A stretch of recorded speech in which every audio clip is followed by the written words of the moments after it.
चांद की आखिरी तारीखों की एक रात थी।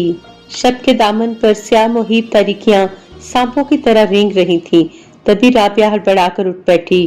घबराकर चारों तरफ देखा तो कलेजा धक से रह गया। भैया का पलंग अब तक खाली पड़ा था। क्या बात है राबी? अम्मा की आवाज पर वो चौंक पड़ी। अम्मी, भैया अब तक नहीं आए। वो अपनी आवाज की घबराहट न छुपा सकी। हाँ बेटी, 11 वाली गाड़ी तो कब की निकल गई। खैर, काम ज्यादा होगा, बस आ रहा होगा। अम्मी की आवाज भारी सी थी, वो भी फिक्रमंद थी। राबिया ने दोबारा लेटकर निगाहें तारीक आसमान पर गाड़ दी। उसका हसास दिल दुख की गहरी खाइयों में डूबने लगा। उसके दिलो दिमाग शिकायतों से लबरेज हो गए। उसे सारे जमाने से शिकवा था, दुनिया के हर फर्द से था जिसने उसके होनहार भैया से गोया बेगानगी बरती थी, उसकी कदर न की थी। नादान लड़की को क्या मालूम कि जमाने वाले उसके भैया को उसके कल्बो नजर से क्यों देखेंगे। वो सोचने लगी, कुछ अरसा पहले तक नदीम भाई किस कदर शरीर, मनचले और खुदसर हुआ करते थे। हर रोज कोई न कोई शरारत, मगर अब वो तड़प उठी, आंखें आंसुओं से भर आईं। अब वो किस कदर संजीदा और खामोश खामोश से रहने लगे थे। बाज औकात राबिया सारा सारा दिन सारे घर में मुंह छुपा छुपा कर रोती फिरती। उसका दिल जमाने और जमाने वालों के बजाय अपनी तकदीर और तकदीर बनाने वाले से शाकी होने लगा। उसका जी चाहता वक्त और हालात के इस खौफनाक चक्कर को जड़ से फना करके अपने भैया की शरीर मुस्कुराहटें और मासूम कह के वापस दिला दे। दिमाग हालात से फरार होकर शाहराए हयात के रंगीन और खुशगवार दौर में पनाह तलाश करने लगता। गुजरे हुए दिल फरेब और दिलकश जमाने का अक्स उसे अपनी पुरसकून आगोश में ले लेता और वो उसकी घनेरी और ठंडी सुकून बख्श छांव में पहुंचकर आंखें मूंद लेती, जैसे थकन से चूर चूर हो गई हो। जहां नदीम भाई की शोख मुस्कुराहटें रोशन चांद और झिलमिलाते सितारों की तरह बिखरी रहती थी, रफ्ता रफ्ता भैया जमाने के तलखो शीरी माओ साल फैलांगता 3-4 साल के कमसन और भोले भाले नदीम का रूप धार लेता। नन्ना नदीम, जिसकी 5 अदद बड़ी बहनें हर वक्त उस पर निसार रहती, उसकी आंखों में आने वाला एक आंसू माँ बाप के दिलों का जख्म बन जाता, जिसकी मजमूम मुस्कुराहट घर भर की फिजा मजमूम कर देती। और इसी तरह एक मुस्कुराहट से पूरे घर के दरो दीवार जगमगा उठते थे और घर का हर मकीन भी मुस्कुराने पर मजबूर हो जाया करता था। उन दिनों उन पर वक्त मेहरबान था, तकदीर सुनहरी चाल चल रही थी, जब कोई उलझन, कोई परेशानी, कोई फिक्र उनकी राहों में हाइल न थी। नन्ना नदीम सबके दिलों की धड़कन और होंठों की हंसी था। वो जब मुट्ठियों में पैसे यानी सिक्के लिए आंगन भर में मट्टी खोद कर दबाता, फिर कहता, अब्बू जी, अब पैसों के बहुत से बड़े बड़े दरख्त उगेंगे। घर के सब छोटे बड़े खिलखिलाकर हंस पड़ते। उसका ये मशगला उसके समझदार होने तक चलता रहा। वो दिन रात अपने पैसों की क्यारियों में पानी डालता, निहायत ही जोशो खरोश से उनकी निगरानी करता। देखने वाले उसकी सरगर्मियों पर मुस्कुरा देते। अच्छे वक्तों का सरसब्ज दरख्त उन पर फरहत बख्श ठंडी और घनेरी छांव निछावर कर रहा था। घर में सुख था, चैन था, सुकून था। घर में अपने जाती माल मवेशी पले हुए थे।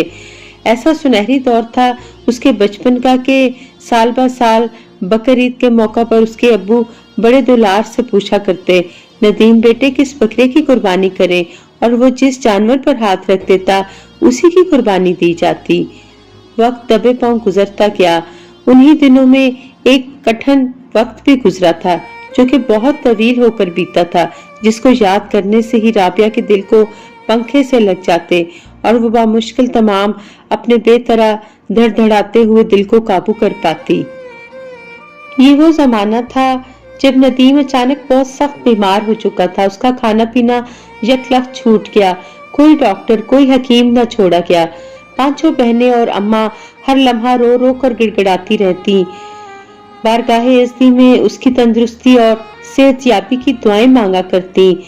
अपने पराए सब हरासा और गमगीन थे। अम्मा घबराहट ही घबराहट में हवा हुई जा रही थी। वो खुद नन्ही सी जान आंखें मूंदे सारा दिन खामोश पड़ा रहता, सांस की आमदो रफ्त से आस बंधी रहती। नामालूम किस सख्त नजर ने उन पर हर दम चहकने वाली बुलबुल को खामोश कर दिया था। माहौल उदास उदास था और वक्त निहायत सख्त, लेकिन फिर रहमते खुदाबंदी जोश में आई और माँ की आहों और इल्तिजाओं को गोया शर्फे कबूलियत हासिल हो गई। बहते आंसू थम गए और नदीम ने तवील बीमारी से आंखें खोल ली। बादे समूम की तबाहकारियों ने यकबारगी उनके नशे मन को खैरबाद कहा और अब हर तरफ बहारें रक्स करने लगी। घर की फिजाएं एक दफा फिर जगमगा उठी। घर के जरे जरे की मजमूम मुस्कुराहटें शोक कहकों में बदल गईं। सब ने इत्मीनान और सुकून का सांस लिया, वरना तो पांचों बहनें बिल्कुल ही मुरझा कर रह गई थीं। वक्त के बहते आबशार में हंसता कूदता नदीम स्कूल जाने लगा। घर का हर फर्द उसे देख देख कर खुश होता। जब भी कोई पूछता क्या बनोगे बड़े होकर, तो वो बड़े फख्र और एतमाद से जवाब देता, डॉक्टर साहब। जब वो कुछ बड़ा हुआ तो उसकी 2 बाजियों की शादी हो गई। दूसरे शहर में होने की वजह से उनका मेके में कम कम आना होता। नदीम अब बाकायदा पढ़ने लिखने के लायक हो चुका था। बाजियों को बाकायदगी से खत लिखा करता। उसके खत लिखने के अंदाज पर राबिया अब भी हंसी से लौट पौट हो जाती। अम्मा लिखवाती, लिखो नदीम बहुत शरारती हो गया है, सारा दिन गली में खेलता रहता है। वो बड़े भोलपन और मासूमियत से लिखता चला जाता। नदीम बहुत तंग करता है, मेरा कहना बिल्कुल नहीं मानता। उसके लिए तोहफा मत लेकर आना। उसे अपने भैया की सादगी पर बेइख्तियार प्यार आ जाता। वक्त कुछ और आगे बढ़ा। 2 मजीद बाजियों की शादियां हो गईं। अब नदीम खासा समझदार और बड़ा हो चुका था। बहनों को रुखसत करने में आगे आगे रहा।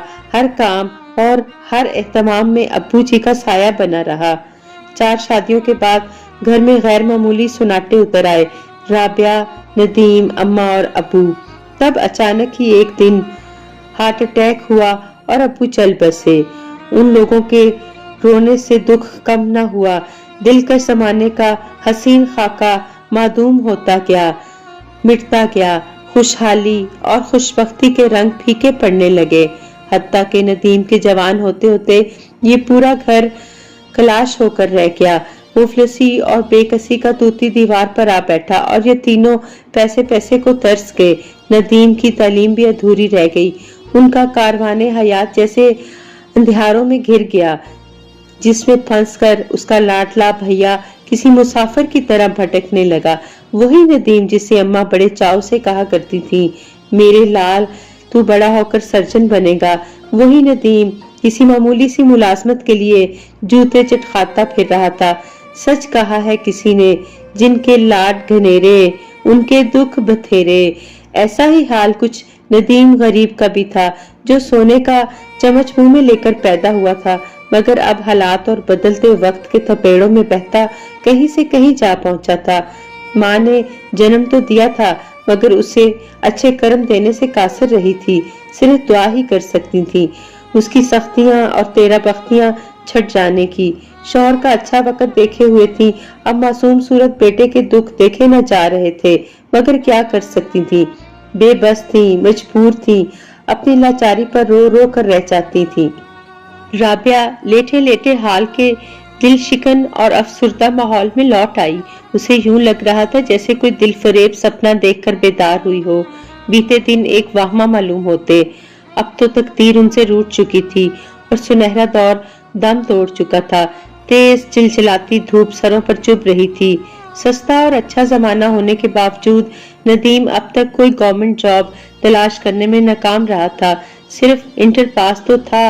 अबू जान की बेवक्त मौत ने उसे तालीम जारी रखने की इस्तेदाद से महरूम कर दिया था और बेशुमार तगोदो के बाद उसे ईंटों के भट्टे पर लिखने पढ़ने का काम मिल सका।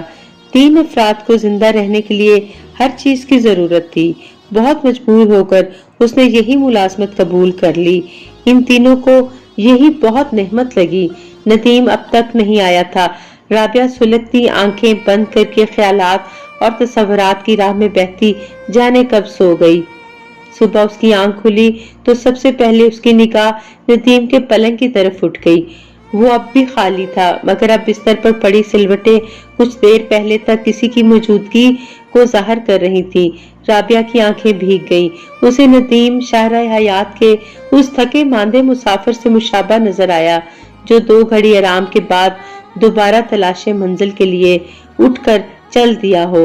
राबिया ने चारों तरफ नजर दौड़ाई। दरख्त लहरा लहरा कर हवाओं से सरगोशियां कर रहे थे। शहर से बाहर दूर भट्टों से उठने वाला धुआं एक स्याह लकीर की सूरत में आसमान की वुसअतों की जानब महवे परवाज था। उसका बेबस दिल बेख्तियार चाहा वो भी अपने भैया का हाथ थामकर आसमान की बेकरां वुसअतों की तरफ उड़ जाए, वक्त के चक्कर और खुद गर्ज इंसानों की बस्ती से दूर, बहुत दूर, कांटों से दूर, जहां सुख की छांव हो।